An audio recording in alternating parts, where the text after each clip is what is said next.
자, 어제 배우 이병헌 씨의 이른바 협박녀 재판에 판결이 나왔죠? 네, 그렇습니다. 예. 어제 서울중앙지방법원에서 이병헌 씨 협박녀 재판에 대한 선고 공판이 열렸습니다. 네. 워낙 관심이 많은 사안이다 보니까 현장에는 정말 수많은 취재진들이 몰렸는데요.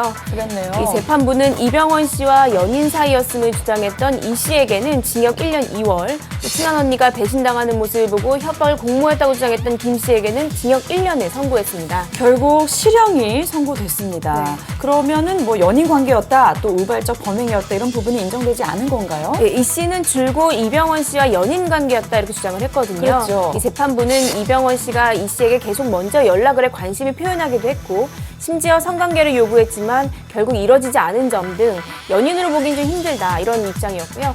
또 이 씨가 친구 김 씨와 나눈 SNS를 보면 이 긍정적 목적에 위한 협박의 계획성이 있다 이렇게 판단을 한 겁니다. 네. 이 씨 측 변호인에게 이번 판결에 대한 의견을 좀 들어보았습니다. 네. 한번 들어보시죠.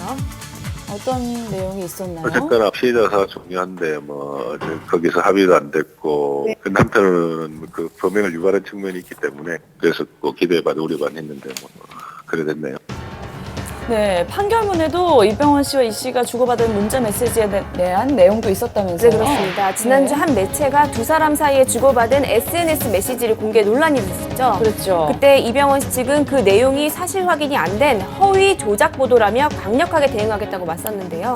그런데 오늘 판사의 판결문에 그 내용을 짐작해야 할 만한 내용이 있었습니다. 일단 지난번에 공개된 문자 메시지 내용을 좀 보셔야 할 것 같은데요. 이 씨가 이병헌에게 뭘 좋아하느냐 이렇게 물으니까 이병헌 씨가 너라고 대답을 했고 또 오늘 룸메이트가 있니? 라고 이렇게 만남을 제안하거나 내일 로맨틱한 분위기야? 라고 묻는 부분이 있는데요. 네. 이 판사는 이러한 부분이 계속 만나자고 하거나 이 성적인 것을 암시하는 등 메시지의 문장 자체만으로 보면 상대방의 입장에서 자신을 이성적으로 좋아한다고 받아들일 만한 내용이 있다고 밝혀 앞서 매체가 공개한 SNS와 일맥상통하는 부분이 있었습니다. 그렇죠.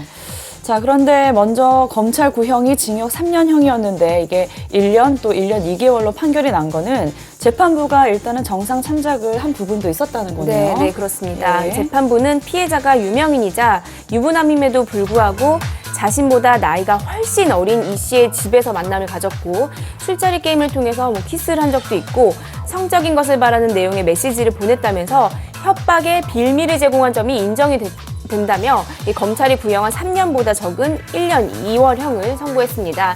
이 재판이 끝나고 나오는 이 씨의 어머니를 제가 직접 만나서 판결에 대한 이야기를 들어보았거든요. 예. 한번 어떤 얘기를 하는지 한번 들어보시죠. 답답한 부분도 있으시겠죠? 성도형이지만은 아기가 원했던 거는 자기가 이렇게 막 그런 식으로 매도되는 거 그 부분에서 많이 억울해했는데 그래도 어느 정도는 아기들 입장에서 많이 이해도 해주시고 그래가지고 그 부분에 대해서는 제가 많이 답답한 부분은 풀렸어요. 네, 그렇군요. 자, 그런데 피고인 2명의 형량에 차이가 조금 있어요. 네, 왜냐하면 피해자인 이병헌 씨 측이 문자 메시지가 공개된 3일 뒤에 피고 이 씨에 대해서 중형을 내려달라는 의견서를 제출했거든요. 이 씨가 사실관계를 밝히는 이런 재판 과정에서 언론에게 공개가 되면서 결과적으로는 이병헌 씨의 대외적인 이미지에 타격을 줬고 재판부는 피해자의 요구에 따라 이 씨에게 김 씨보다 더 무거운 판결을 내린 것으로 추정이 됩니다. 그렇군요. 자, 재판 끝났는데 이게 좀 속 시원하게 모든 게 밝혀졌다 이런 네. 느낌이 좀 안 드는 건 왜일까요? 그렇게요. 예, 김 씨는 판결 나오자마자 항소하겠다 이런 의지를 밝혔습니다. 그랬어요? 이 씨 측은 변호사와 상의해 추후 항소 여부를 결정하겠다고 밝혔습니다. 저희가 어머니 이 씨를 따로 만나서 이 속마음을 한번 네. 들어봤는데요. 입장이잖아요. 네. 그래서 이 사실관계를 밝혀야 하는 재판 과정이다 보니까 저희가 이제 피해를 입으셨어요. 그 부분에 대해서는 죄송하게 생각을 하고요. 이민정 씨와의 결혼 생활을 지금 잘 영위하고 계시니까 어쨌든 유부남이시잖아요. 네. 저희 딸과 같은 이런 불미스러운 일이 또다시 이렇게 제2, 제3 이렇게 역류되는 일이 없었으면 좋겠습니다.